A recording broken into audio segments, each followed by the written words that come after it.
get to bet against America. We're good people. This is the United States of America, and there's never been anything we've been not able to do when we've done it together. President-elect Joe Biden sharing his vision for a unified America last night after all the major news outlets projected he had enough votes to win the White House. He and Vice President-elect Kamala Harris spoke to supporters in Delaware about their historic victory and how they plan to win over the more than 70 million voters who sided with President Trump. Good morning and welcome to ETX Covered. I'm David Littman.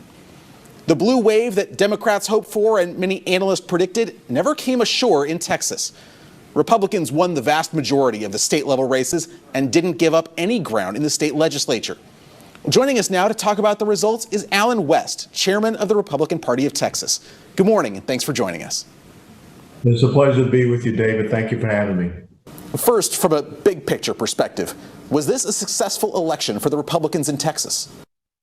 Well, I think it was a great success for constitutional conservatives and the state of Texas. We maintained Texas as a strong red state, although we saw tens of millions of dollars brought in here from outside the state to flip the Texas State House, to win congressional seats. But yet we were able to maintain all that to include our Senate seat and, of course, winning for the president. But we can't rest on our laurels. We got to continue to maintain our vigilance and our resolve. But I was just very happy and pleased to see the success that we had down in the Rio Grande Valley in flipping that valley, and certain counties that had never been Republican in the past century are now Republican. Well, let's talk a little bit more about the Rio Grande Valley, because we saw President Trump increase his vote share by more than 20 points compared to 2016 in lots of border counties. So what do you think led to that great difference? Well, I think one of the things you have to do is you have to connect. I have never liked the word outreach. I think you have to have engagement and you have to have policy inclusiveness. And that's what we sought to do. My first trip after becoming the chairman of the Republican Party of Texas was down to the Rio Grande Valley. And my last trip before the election day was the weekend trip down into the Rio Grande Valley from Harlingen all the way up to Del Rio. And I think when you show people some attention, when you listen to them and their thoughts and concerns, and you show that commonality with principles and values, and you're just going to have that success. And that's what we saw down there in the Rio Grande Valley. Now, the important thing is that we maintained these gains and we continue to have that momentum and not go backwards. At the state level, both parties held serve in the legislature. Democrats had said that winning those 9 additional seats it would take to flip the House was one of their top priorities. So does holding steady feel like a win there for you? Well, I think it was when you, again, consider the fact that there was anywhere from about $20 to $30 million brought in to flip the Texas State House. Mike Bloomberg himself personally put in $8 to $10 million to flip the Texas State House. Eric Holder, who was the chairman of the National Democrat Redistricting Committee, he was very interested because they wanted to get control of the redistricting process so that they can change the political landscape of Texas. They're not going to be able to do that. And we even saw that we had, I think, 1 or maybe 2 pickups from some House districts, and also getting back some of those seats that we lost in 2018. So I am very pleased with turning the corner from 2 years ago, where we lost 12 state House seats, 2 U.S. congressional districts, 2 state Senate districts, and 56 judicial positions. Earlier this week, State Representative Dave Phelan announced that he has the votes to be the next Speaker of the House. So how much does it matter to you knowing who the next Speaker is, or having that process wrapped up so quickly? Well, I do have some concerns, because one of the things that I did not want to see is some backroom dealing. It appears that is what has happened. There was a meeting last week, Sunday, behind closed doors, and now we see that you have some of the individuals from the other side of the aisle who have some very far left voting records who are supporting, a Republican speaker. I wanted us to see a speaker that was selected by the majority coming out of the Republican House. And that's one of the things that we work so hard to do, is to make sure we maintain a Republican majority. I don't want to see us compromising or acquiescing or operating under this guise of bipartisanship with progressive socialist leftists whose ideological agenda is completely the antithesis of what we were talking about our state house being focused on. One of the legislature's biggest tasks this year is going to be redistricting based on the 2020 census. We know Texas is growing, which means the opportunity to make some significant changes. How big a fight do you think redistricting will be?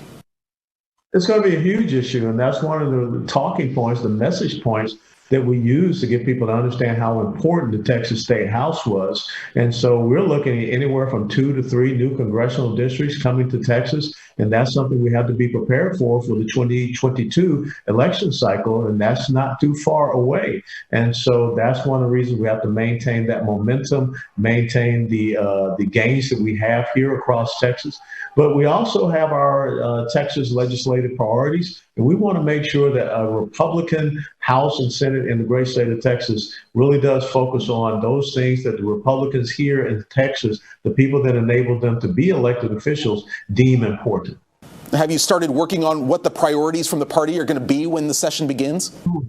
Absolutely. That's already out there. It's already posted. There are 8 priorities that we have, but I think also we need to look at the priority of executive overreach. That's something that we saw going through this COVID issue, where there were many executive orders, mandates, edicts, and decrees that were handed down instead of bringing our legislature into session to make some of these decisions. So we want to make sure we get executive order overreach under control. Of course, the budget is a key thing with some of the revenue loss from the oil and gas industry because of the COVID issue, but also election integrity is probably going to be number 2 or number 3 on that priority list because some of the things we saw happening down in Harris County.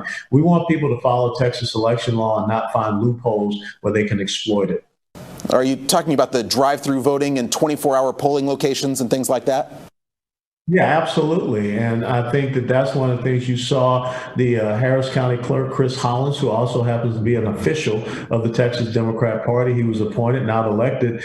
He changed and got rid of those additional drive-through sites for Election Day because the judge basically told him those votes could have been invalidated. And so that lets everyone know that what he did was illegal. It was outside the lines of Texas election law. And we can't have people violating Texas election law. And that's what the real voter suppression is, when you have those illegal activities. I want to ask about the U.S. Senate race as well. John Cornyn had a pretty good margin against MJ Hagar and a wider margin than Ted Cruz got a couple years ago. What do you attribute his success to? Well, I think, again, one of the things that if the Democrat Party here in Texas goes back and does an after-action review and objectively assesses what happened, they will probably regret the fact that they did not have a ground game. They did not get out and do the block walking and the door knocking. And we did that, and we adhered to the CDC guidelines. So our voter registration programs, our Get Out the Vote program was very strong. And we talked about the criticality of all of these races. We had got people to understand that there was no straight party ticket voting, and how each and every one, from the president to the Senate races, the congressional races, judicial races, state house races, down to school board, Texas State Board of Education, the importance of each and every one of those. And I think that's why we had success. Mr. West, thanks for joining us today. I appreciate being with you, and I look forward to the next time, David.